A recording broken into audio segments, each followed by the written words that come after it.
What's going on, everybody? Mortem here, this time bringing you some news about Pathfinder Wrath of the Righteous and its final DLC, A Dance of Masks. This was technically announced a little while back, though I actually was very sick the day it was announced, so it's taken me a little while to get caught up. But A Dance of Masks is coming out on June 13th, so just next month, and is indeed meant to be the final bit of DLC, and while Owlcat has stated in a few places that it is their last DLC that they had plans for, and never say never, but there's nothing else in the pipeline past this one, and given that they also now have to work on Rogue Trader DLC, and they have an unannounced project in the works, I find it extremely unlikely we'd get anything else. And it looks like this DLC in particular aims to put a nice finishing touch on basically everything, as this DLC is, I believe, the one that is meant to be inspired by Mass Effect's Citadel DLC, that is to say, it's a big bash with all of our friends, that is to say, our companions in tow, and it also comes with a host of new features. Now, the general gist of this is that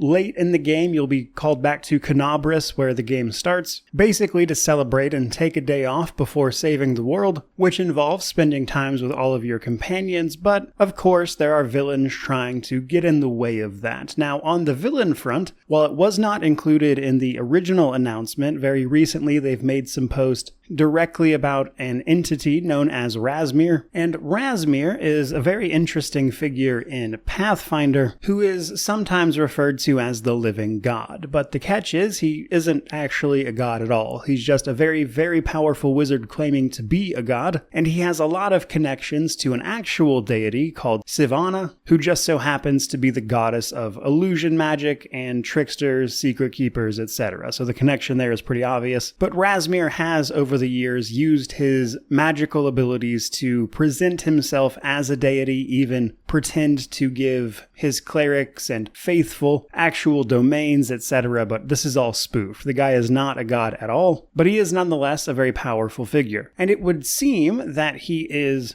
going to be the one, with his followers presumably, interrupting our festivities. So that's likely what the plot revolves around, outside of just generally trying to be a fun time. The other key features are, of course, that every companion is going to have a big personal moment as part of this DLC. There will also be new romance scenes for essentially every romance available, all of which is going to be voice acted. This DLC is apparently going to be fully voice acted, which I imagine some people will be excited about. But we're not done yet, because one of the crazier things about this DLC is that it is going to be coming with 11 new archetypes, and given that they just recently also added a bunch, I was a little surprised to be learning that they'd be adding even more. These have not been announced yet. They should be announcing them a little closer to the DLC's release date, and once they do, I'll of course be sure to go over those, but I imagine that's likely to be the biggest addition for a lot of people. And interestingly enough, one other little feature they're adding, though little might be a misnomer there, is that they're going to give us the ability to essentially use versatile weapons, that is to say swap between one and two-handed, which I believe is meant to be used with a specific weapon type they're adding here, so it's hard to say exactly how much impact that particular thing is going to have, but it's an interesting concept to be sure. And to top it all off, they're giving us an otherworldly arena, as they call it, to give us a place to test all of this stuff out against new combat encounters, so plenty of ways to enjoy these on top of all the other content the game already has, which is substantial to say the least. So it very, very much so looks like Wrath of the Righteous is attempting to go out with a bang as they sort of put the final touches on it, so to speak. Now, as far as details about the DLC specifically go, that's pretty much what we know, though there are a few other things I wanted to talk about personally, just in relation to my own coverage, because if you've watched a very long time, you might know that I occasionally do big story of videos for certain games, ones that I really love a lot, and Wrath of the Righteous is on that list because of how large it is and all the content and all the mythic paths and variations. People have absolutely been asking me about a story series for this game over the years, which I have always said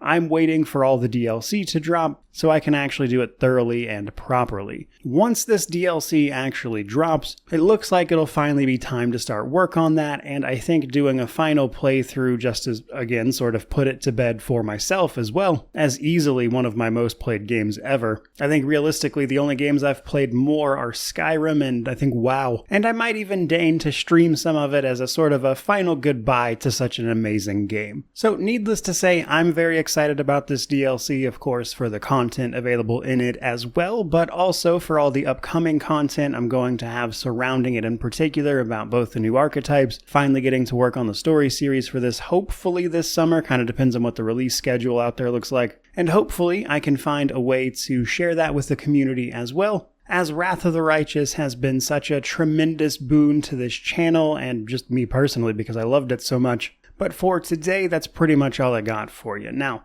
do let me know what you think of all that down in the comment section below. I'm especially curious what people think they might do with the mythic paths in this DLC, because if you remember, this should be taking place late in the game, and thus mythic paths are established, so what this DLC looks like for, say, a swarm that walks that theoretically doesn't have any companions at all with them, or say a demon, etc., I imagine will be a lot of the fun of playing through this one. So definitely let me know what you think about that particular front, which of course means to like, comment, subscribe, all that YouTube jazz. But regardless of any of that, truly, just thank you so much for watching. I really do appreciate it. May you wander in wisdom and have an amazing day.